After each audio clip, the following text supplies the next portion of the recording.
siang dengan Mas Anggur ya. Iya. Ini teman saya sendiri, saya boleh izin buat video ya Mas. Oke, aman. Sebelum ini tugas dari dosen saya ada buat video praktek tentang konseling behavioristik. Nah, kita nanti paling enggak sekitar 20 menit sampai 25 menit ya. Terus saya ini izin ngerekam untuk dokumentasi buat dosen di kampus. Diizinin ya, aman aja ya. Tentang cerita yang mau disampaikan ini nanti dijanjiin bakal dijaga kerahasiaannya. Yang tahu ya mungkin aku dan dosenku mungkin yang mengoreksi. Seperti itu. Oke. Langsung kita mulai. Siap.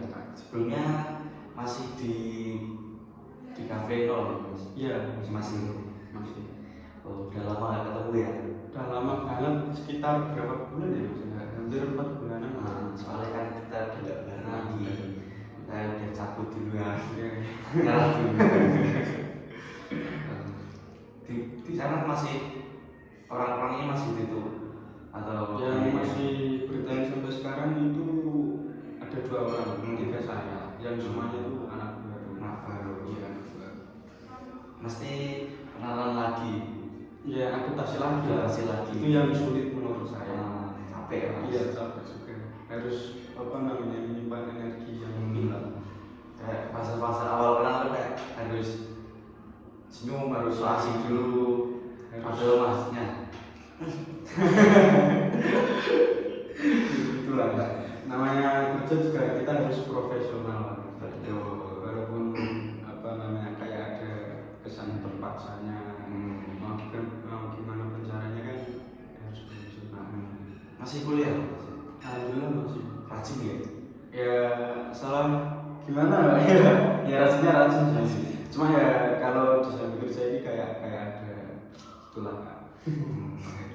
Oke, paham. Jadi Masnya kuliah semester berapa sih? Semester 4. Semester 4. Semester 4. Lagi rame-ramenya tugas itu ya? Iya, betul.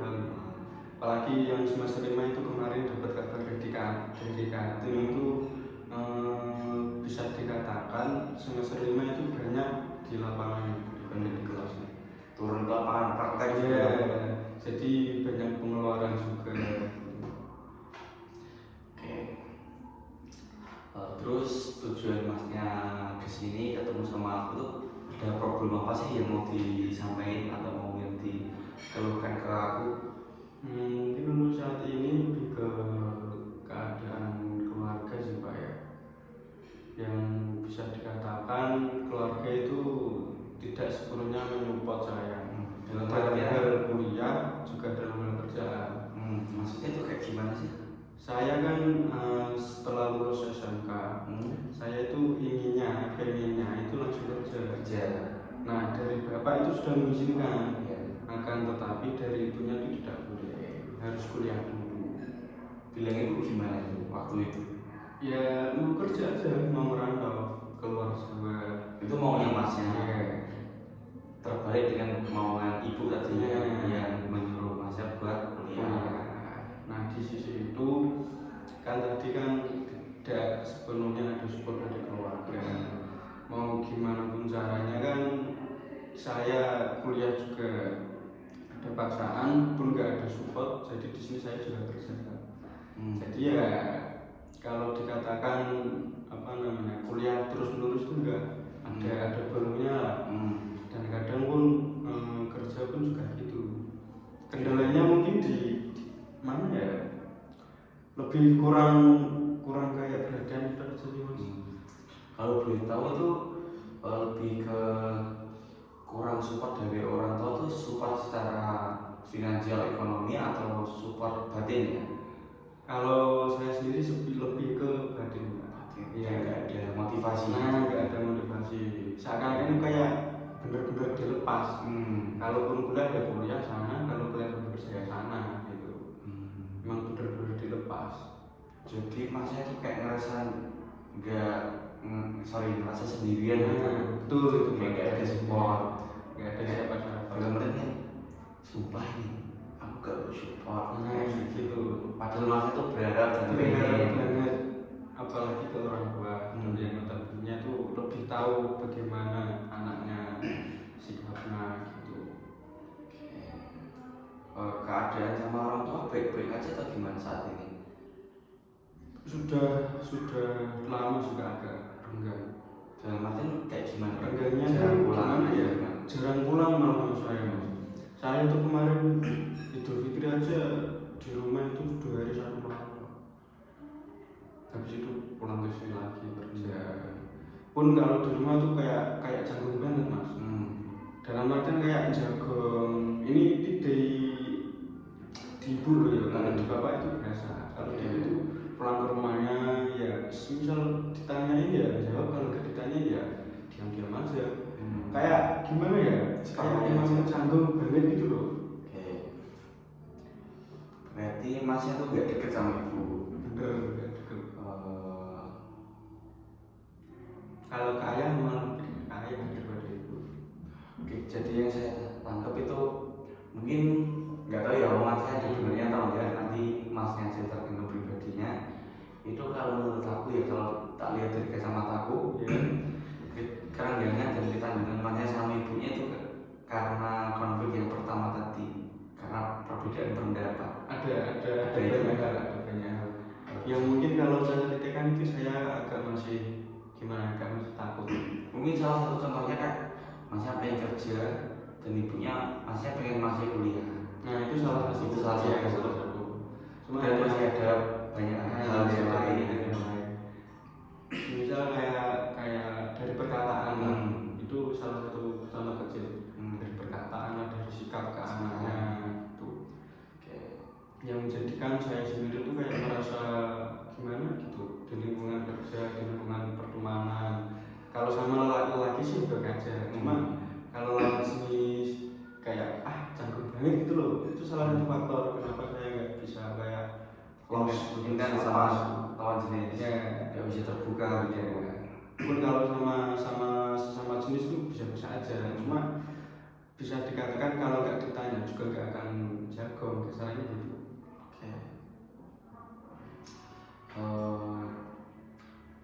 Masnya itu kan kerja ya sambil kuliah. Itu cara masnya gimana sih memanajemen waktu, atau masnya masih kesulitan? Secara keseluruhan sih, cara manajemen waktu itu sebenarnya saya belum bisa. Cuma bisa tidak bisa tetap usahakan seperti itu. Iya. Kalau boleh tahu kerjanya jam berapa sih mas? Kerjanya kalau shift pagi itu jam 8-an sampai jam 3 sore, ya sampai jam 3 sampai jam 4. Nah kalau shift siang zuhuran jam 12-an sampai jam 8. Kalau shift malamnya mulai jam 3 sampai jam 10-an. Gitu ya. Kalau saya kan kuliah juga, saya ngambilnya tuh yang shift sore. Jadinya ya setelah pulang saya sempatkan lah untuk mengejar deadline tugas kuliah.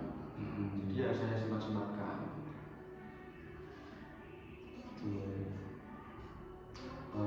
Selama di kuliah masnya itu orangnya kayak gimana? Kalau dari saya sendiri sih mungkin agak tertutup sih. Apalagi banyak orang, ya satu kelas kan banyak orang sih. Kita harus benar-benar mempunyai energi yang lebih. Jadi ya dengan keadaan saya, dengan latar belakang saya, yang mungkin saya lebih menyendiri aja. Saran dari aku ya mas, itu tuh masnya tetap semangat, dan yang terpenting itu tanggung jawab masnya sendiri. Mungkin masnya berani nggak mencoba terbuka sama ibunya? Pernah nggak? Atau belum? Belum pernah sih untuk saat ini. Kalau keinginan belum. Ada kemungkinan mau nggak? Kemungkinan mau, cuma dari 100% itu hanya 40%. Iya. Keberaniannya belum 40%. Iya, keberaniannya. Dan belum kesampaian juga. Belum kesampaian juga. Masnya ada pandangan nggak? Apa sih setelah masnya terbuka sama ibunya, hal apa sih mungkin yang kita ambil dari sisi positifnya dulu kalau masih terbuka? Ada pandangan ke situ kan? Mungkin kalau saya lebih terbuka ke orang tua, kehidupan saya akan lebih tertata. Dalam artian Kayak gimana ya? ibunya itu tahu kondisinya, Tahu kondisi anak, dan harapan saya setelah tahu kondisi saya dari orang tua terutama ibu saya itu lebih menyupport, lebih kayak gimana, lebih menganggap bahwa anaknya itu ada gitu loh dan butuh. Harapan saya sih itu aja. Sering chattingan nggak sama ibu? Nggak pernah dijak? Atau dijak tapi masnya nggak mau balas? Kadang gitu, saya cuma nggak balas saja, kayak malas saja gitu loh. Saya chat itu kadang-kadang ya cuma gimana kabarnya, kalau udah tak jawab ya udah, sekedar tanya gimana kabarnya tak, nggak kayak ada semangat janjinya itu. Masnya ngerasa di fase ini sejak kapan sih? Udah lama mas, sejak semester, harusnya sih sejak SMK. Cuma bener-bener merasakan fase ini begitu semester pertama. Bener-bener sendirian, di sini pun kan nggak ada teman, nggak ada sahabat, nggak ada sedulur. Dia bener-bener ngerasa kayak sendirian gitu. Kayak apa ya? Bener-bener canggung banget gitu sama dunia. Masnya pas di chat ibu itu apa sih yang dirasain? Emang kaget aja, emang nggak mau balas atau emang apa sih yang dirasain, kecewa kah? Kayak lebih ke kaget aja. Kok tiba-tiba chat? Biasanya kan nggak pernah. Terus saya pernah berpikir kenapa kok tiba-tiba chat? Apakah ada alasan terselubung? Misal gimana kabarnya? Terus tak jawab baik-baik saja. Ada uang segini enggak? Aku langsung terpikiran gitu. Tapi kan pikiran saja mas. Yang aslinya kan nggak kayak gitu. Saking saya canggung banget, saking traumanya gitu. Jadi ya saya berpikirnya kayak gitu aja. Yang menjadikan saya ke ibu saya itu sikap bersamaan. Untuk secara finansial, ekonomi masnya fine aja atau ada problem? Kalau untuk saat ini kan fan aja kan sendiri saja. Aslinya sih tidak fan aja, agak keberatan juga aslinya. Cuma ya mau gimana lagi? Mau nggak mau? Ya mau nggak mau. Bisa nggak bisa kan sebisa mungkin harus dijalani. Saran dari aku ya, untuk kita bahas yang perkuliahannya, kalau masnya ngerasa gak ada support system atau dorongan buat motivasi masnya untuk tetap kuliah, itu kalau pendapat dari aku itu kan masnya udah jalan setengah ya. Sebentar lagi setengah lagi itu udah selesai. Kan itu tanggung jawabnya masnya sendiri, bukan tanggung jawab orang lain. Kalau nggak masnya mau siapa lagi? Iya kan? Iya. Terus kalau mau masalah pekerjaan, misal masnya nggak kerja emang bisa? Nggak Bisa tapi sulit kan? Sulit banget. Ya karena itu emang semuanya tuh dia yang berbicara itu keadaan. Kayak gitu. Ya itu tuntutan hidup masnya lah. Mau nggak mau lagi. Betul, mau nggak mau harus berjuang. Kita tuh nggak boleh pasrah mas. Kadang itu kita harus memberontak sesuatu yang kita anggap salah, sesuatu yang mengganjal itu kita sebenarnya tuh boleh berontak. Dalam artian kayak masnya sama ibunya sambung, masnya tuh boleh kok ngomong sama ibunya, boleh kok. Kenapa ya ibu gak sayang sama aku, ibu gak pernah nanyain aku, ibu gak pernah support aku? Itu boleh kok ditanyain. Ada orang yang bilang diam itu adalah emas, tapi gak selamanya emas itu adalah diam. Ada juga emas yang berbicara, ada juga emas yang protes. Banyak emas-emas yang lain, gak selamanya diam itu emas.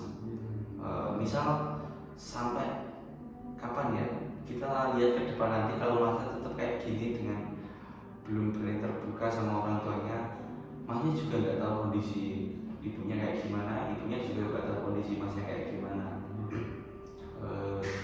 Masnya kalau lihat ibunya fan-fan aja atau gimana? Kalau sekedar melihat sih benar.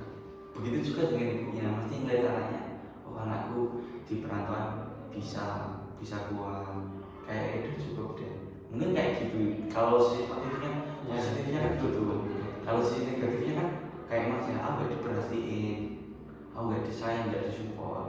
Itu sisi negatifnya. Kalau yang positifnya, oh anakku emang kuat, anakku semangat, anakku bisa, kayak bisa kok nggak sama ibu. Itu sisi positifnya. Kan kita nggak tahu kalau masnya nggak berani terbuka. Mungkin ada something wrong yang salah dari ibunya kalau masnya tanya kenapa bu, mungkin atau faktor kedekatan masnya sama ibunya itu memang canggung dari dulu, itu bisa jadi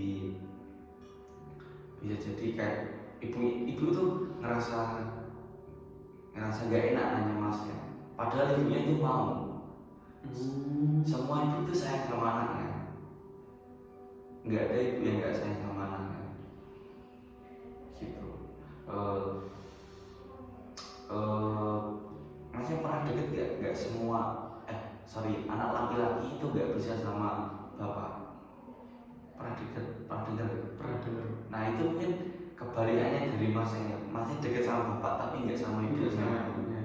Mungkin terbalik, ibunya masnya tuh belum terbiasa terbuka sama masnya, begitu juga masnya gak terbiasa sama ibunya. Mungkin itu menjadi perspektif yang sangat negatif, masnya mikir ke sana ke sini yang negatif, jadi kayak jadi gak baik gitu sama dia. Padahal sepertinya kalau mungkin masnya bisa diobrolin baik-baik sama ibu itu tuh bisa menjadi jawaban kenapa sih selama ini kita berdua kok kayak gini, seperti itu. Masnya pernah WA ibunya nggak? Sekedar nanya? Nggak pernah sama sekali. Pun paling enggak ya sekedar tanya kabar sih. Itu pun bisa dikatakan jarang sekali. Kalau minta uang bulanan? Nggak dikasih? Nggak. Bukan yang nggak dikasih. Saya yang dikasih. Iya. Nunggu dikasih. Iya. Saya nggak. Apa namanya? Saya kan juga kerja juga sih. Kerja untuk bayar bulan juga untuk jajan saya. Jadi saya pun nggak begitu berpikir kasarannya gimana ya, kayak nggak butuh lah kasarannya, nggak butuh dari orang tua, nggak butuh kiriman dari orang tua. Ini masnya tuh ngerasa nggak butuh dikasih itu karena emang ngerasa aku udah ada, ibu gak usah, atau emang mas menyadari ekonomi dari orang tuanya itu nggak mau ngeberatin? Lebih ke gak mau beratin.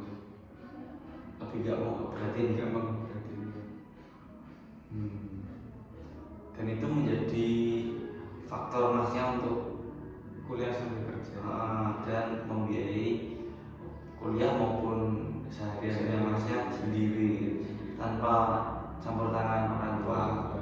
Pun kalau dikirimi juga saya terima, kalau enggak ya enggak apa-apa. Gitu. Dan tapi masnya keberatan nggak?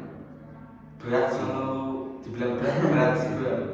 Cuma ya kembali lagi mau gimana? Bisa emang gini rantannya harus dijalani.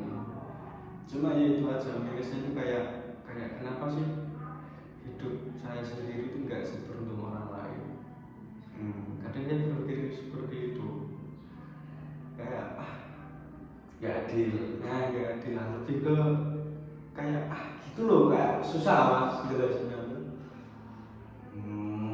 Jadi masnya tuh ngerasa pesimis betul, berkecil hati. Betul. Kalau dari aku ya mas, kayak yang perlu dirubah itu mindset mas. Tuhan itu ngasih porsi setiap orang itu berbeda-beda. Porsi masnya segini, porsi aku segini. Begitu juga kayak masnya dikasih hal positif sama yang di atas 10%, itu akan dibalas 90%-nya nanti. Gitu. Tapi kayak sulit aja itu mas. Kayak Untuk saat ini belum bisa menerima. Bener, belum bisa menerima sepenuhnya. Kayak susah aja. Ya udah hidup cuma kerja, kuliah, tidur, kerja, kuliah, tidur gitu aja. Nggak ada perkembangan sama sekali, nggak produktif sama sekali. Walaupun jika orang lain melihat hidupku kayak produktif banget, bisa kuliah sambil kerja, padahal aslinya kan nggak kayak gitu, nggak seenak yang dilihat orang lain. gitu loh. Tahu juga masnya mesti berpikir, hidup yang cuma sekali ini, kenapa aku nggak beruntung sih? Itu juga mirip itu mas. Itu salah satu faktor kenapa saya tuh kayak lebih canggung, lebih sendiri, kayak lebih tertutup lah mas. Karena si kecewa ini sama dunia. Kecewa ini sama dunia. Nggak ada yang namanya bener-bener manusia selayaknya kayak gimana? Pokoknya saya model manusia itu hanya iri tok loh mas. Kalau melihat orang lain, nggak boleh kayak gitu mas. Ya sebenarnya itu kayak gitu tuh contoh hal yang salah. Karena manusia tuh nggak boleh melihat ke depan. Manusia harus melihat ke bawah, diri kita sendiri. Bawah. Kalau masnya melihat ke depan, lihatnya aku dong. Berarti patokannya masnya aku. Kalau kita melihat ke bawah, kita melihat diri kita sendiri.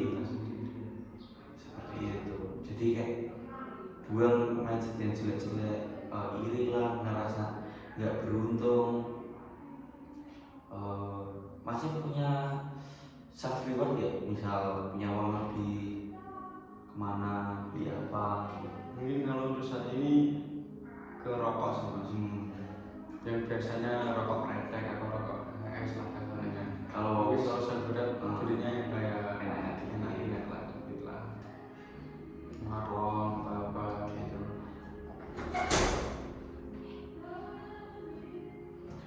Oke, kalau saran dari aku ya, masnya harus enjoy, harus seneng, nggak boleh kecil hati. Mas buang mindset yang jelek-jelek, harus seneng, beli rokok yang enak, makanan yang kenyang, dan kopimu yang pahit. Harus bisa gitu. Persetan sama hal-hal yang enggak. Masnya harus senang pokoknya. Hidup yang hanya sekali ini, masnya mau sedih setiap hari. Itu. Oke. Gitu ya. Ada Senin sampai Minggu, masnya paling enggak harus senang Senin sampai Jumat. Sabtu Minggu boleh lah galau. Senin sampai Jumat kita have fun. Oke. Bisa jadi sama saya ya mas, untuk depannya masnya harus semangat. Mau nggak mau itu tanggung jawab masnya sendiri. Kita sejatinya laki-laki nggak pernah minta tolong sama siapapun. Ada orang yang nolong ya kita hargai. Kalau enggak ya nggak usah berharap. Ya kalau kita nggak berdiri di kaki kita sendiri, mau berdiri di mana lagi? Di paku. Selain laki-laki juga cuman ya berat aja. Emang gitu gak sih mas harusnya? Harus bisa, pasti itu bisa melewati hal itu. Bisa. Oke, cukup. Kita lanjut di minggu depan ya. Kabari Mas ya kalau ada perkembangan. Mungkin kalau kedepannya Masnya udah berani speak up, terbuka sama ibunya, bisa kabari aku lagi, kita bahas untuk kedepannya lagi. Siap.